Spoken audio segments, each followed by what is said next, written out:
It's a good breaking news, happy breaking news అని చెప్పాలి. వేతన జీవులు, వెహికల్ లోన్స్, పర్సనల్ ఫైనాన్స్ తీసుకున్న వారందరూ కాస్త ఉపశమనం పొంది సంతోషించదగ్గ వార్త. మీ మీద ఉన్న వడ్డీల భారం కొంతమేర తగ్గబోతోంది. రిజర్వ్ బ్యాంకు మీకు ఒక గుడ్ న్యూస్ తీసుకొచ్చింది.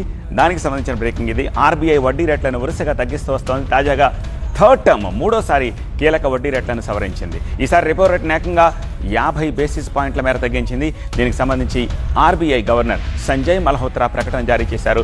రెపో రేటును 6% ఉన్నది 5.50% తగ్గించామని చెప్పారు. ఏడాది ఫిబ్రవరి, ఏప్రిల్లో కూడా కీలక వడ్డీ రేట్లను కేంద్ర బ్యాంకు 25 బేసిస్ పాయింట్ల మేర తగ్గించింది. తాజా ప్రకటనతో కలుపుకుంటే ఈ ఏడాదిలో ఇప్పటివరకు రెపో రేటు 1% వరకు తగ్గింది.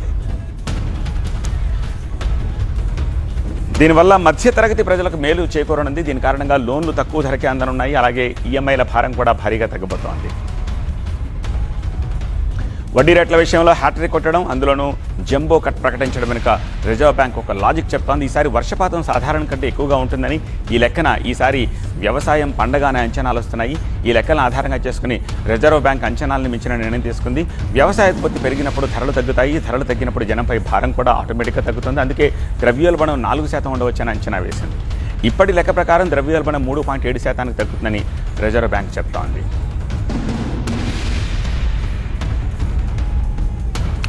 మరింత సమాచారం మా అసోసియేట్ ఎడిటర్ సుకుమార్ని అడిగి తెలుసుకున్నాం. సుకుమార్, చాలా గుడ్ న్యూస్ చెప్పింది reserve bank of India. But అది కామన్ మిడిల్ మ్యాన్కి అర్థమయ్యేలాగా వాళ్ళకి ఏ మేర ఇది లాభం చేకూరుస్తుంది?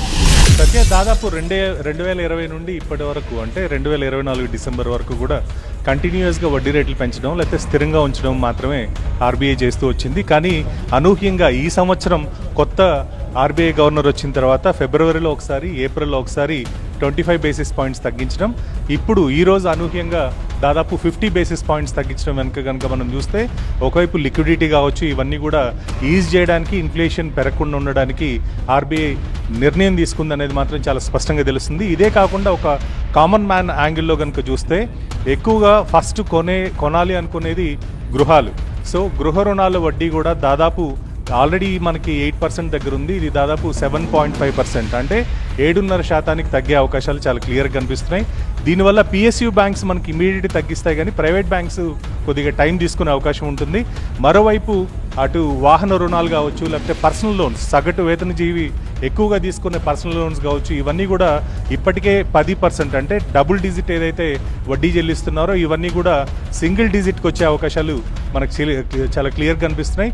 దీనివల్ల రియల్ ఎస్టేట్ రంగం ఏదైతే స్లో డౌన్లో ఉందో ఇందులో కూడా కొత్తగా ఇల్లు కొనాలి అనుకునే వాళ్ళు ఈ వడ్డీ రేట్లతోటి పెద్ద ఈఎంఐ ఎక్కువగా ఉండదు కాబట్టి కొత్తగా ఇల్లు కొనాలనే ఆలోచన కూడా మొదలవుతుంది. తద్వారా రియల్ ఎస్టేట్ రంగానికి కూడా ఇది పాజిటివ్ సైన్ కింద మనం చూడాలి. సత్య, రైట్ సుకుమార్. तूफान बन जा सबको हिला दे।